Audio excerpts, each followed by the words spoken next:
Today I'm making potato and cheese enchiladas, and I'm going to bake them. Sometimes I like to do them on the stovetop individually like my grandmother did, but today I'm going to make things easy on myself. First, I'm going to start by boiling my potatoes. So I filled a pot with water, and I'm working with 1 pound of russet potatoes, so I'm just going to rinse them and add them whole into the pot. Now that they're in the pot, I am going to cover with a lid to expedite the boiling process. And once they come up to a boil, just like this, now I'm going to time them for about 20-25 minutes. Really, it depends on how big your potatoes are. Ultimately, you'll want your potatoes to be fork or chopstick tender. Here, I'm just going to use a chopstick, and if it slides off easily, they're ready. I'm going to remove them from the water, and here I'm just carefully peeling them. They are still hot. You can wait until they cool slightly, but I'm sort of in a hurry to get lunch on the table. So now that they are peeled, I'm going to mash them with my fork.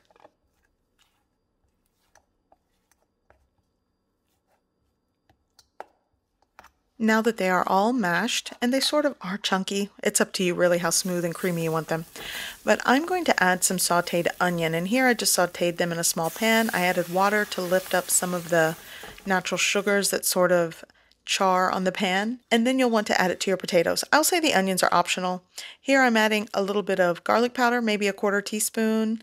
I'm also going to add salt to taste. I started with a 1/2 teaspoon, a 1/4 teaspoon of cracked black pepper. I'm also adding 1/8 teaspoon to a 1/4 teaspoon of smoked paprika, and just give it a mix. Now I'm going to add a cup of shredded cheese. Today I'm working with 8 ounces of pepper jack cheese and 4 ounces of grated low moisture mozzarella. The cheese is up to you.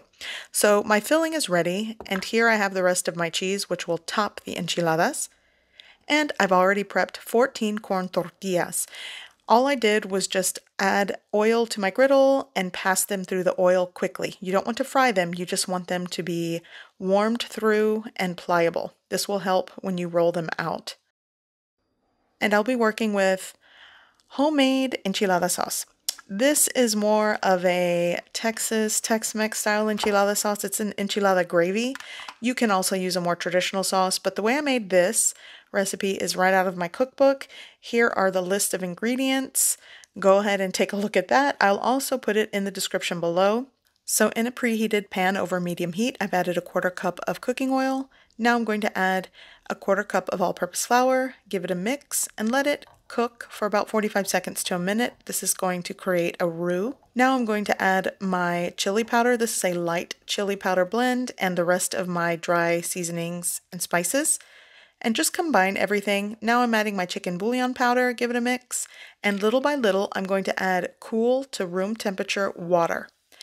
And you'll just want to combine, whisk until smooth and creamy. It's going to create this sauce-like gravy. And that's what I'm using today. And I made mine yesterday, so I kind of microwaved it, added a little more water to bring it back to life, and this is what I'm using today. It's about 2 cups of enchilada sauce. So here in a 9x13 baking dish, I'm adding a little bit of my sauce to the bottom, and with my clean hands, I'm going to start rolling out these enchiladas. I'm going to divide the filling between 14 enchiladas, and once you go to roll it, you want to carefully roll and pull back to tighten the roll. Continue the roll, and then that's it. Place it seam side down and repeat the process.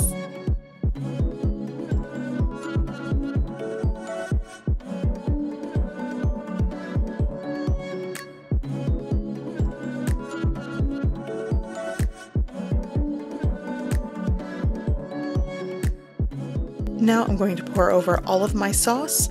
I'm going to add the rest of my cheese, cover with foil, and bake. I'll be baking it in a preheated oven at 375 degrees Fahrenheit for about 35 to 40 minutes, covered.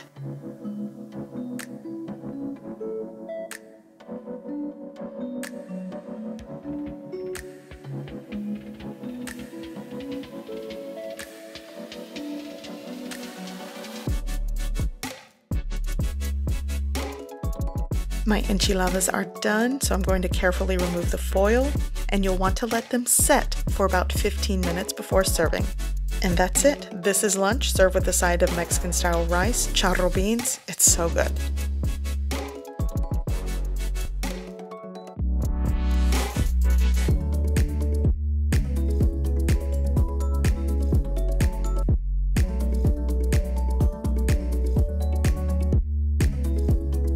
hope you give this recipe a try.